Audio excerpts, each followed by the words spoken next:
ঈদ সামনে রেখে স্বাধীনতা দিবসের ছুটিতে আগেভাগে রাজধানী ছেড়েছে বহু মানুষ। সকাল থেকে বাস ও রেল স্টেশনে বাড়তি চাপ, টিকিটের কালোবাজারে রোধে তৎপর কর্তৃপক্ষ বেশি ভাড়া আদায় সহ বিভিন্ন অনিয়মে কয়েকটি প্রতিষ্ঠানকে জরিমানা করে বিআরটিএ। দীপ্ত চন্দ্রপালের রিপোর্ট। ২৬শে মার্চের ছুটির পর ঈদের আগে একমাত্র কর্মদিবস বৃহস্পতিবার। অনেকেই সেদিন ছুটি নিয়ে ঈদের আগাম যাত্রার সুযোগ নিয়েছেন। তাই তো সকাল থেকে রাজধানীর টার্মিনালগুলোতে ছিল ঘরমুখ যাত্রীদের চাপ।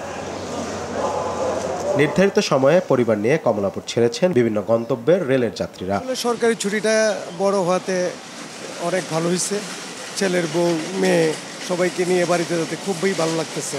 ছুটির ব্যাপারটা আমরা একটু ধীরে সুস্থে যাওয়ার জন্য, ভালোভাবে যাওয়ার জন্য একটু আগাম নিয়ে নিয়েছি আর কি। যাত্রী নিরাপত্তা আর টিকিট কালোবাজারি রোধে ব্যবস্থা নিয়েছে কর্তৃপক্ষ। 2 বা 3 স্তরের নিরাপত্তা আছে। প্রথমত হচ্ছে এক্সচেঞ্জ কন্ট্রোল, আমরা যেখানে একটা ফেন্সিং দিয়ে চেষ্টা করছি, ওখানে আমাদের কর্তব্যরত টিটিটিসি আছে। স্বাধীনতা দিবসে ঢাকা নরসিংদী ভৈরব বাজার রুটে একজোড়া নতুন কমিউটার ট্রেন উদ্বোধন করেন রেল উপদেষ্টা।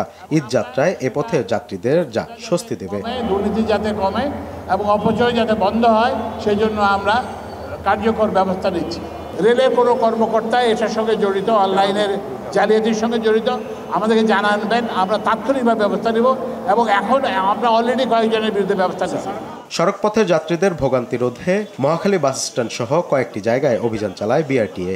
বেশি ভাড়া নেওয়া সহ বিভিন্ন অনিয়মে কয়েকটি প্রতিষ্ঠানকে জরিমানা করেন নির্বাহী ম্যাজিস্ট্রেট। কোনো ধরনের অপ্রীতিকর ঘটনা না ঘটে, কোনো ধরনের এক্সট্রা ভাড়া যাতে না নিতে পারে, ওটাকে মনিটরে আনার জন্য আমরা ডিএমপির সাথে একসাথে কাজ করছি। প্রতিটা ডিপার্টমেন্ট আমাদের সাথে আছে। চাঁদাবাজি, অতিরিক্ত ভাড়া আদায়, অন্য কোনো হয়রানি, মলমপাটি, অজ্ঞানপাটি, এগুলো আমরা আশা করি যেগুলো থাকবে। ফিটনেসবিহীন ঝুঁকিপূর্ণ বাস যেন মহাসড়কে নামতে না পারে, সেদিকেও ছিল কর্তৃপক্ষের নজর। দীপ্ত চন্দ্রপাল, RTV, ঢাকা।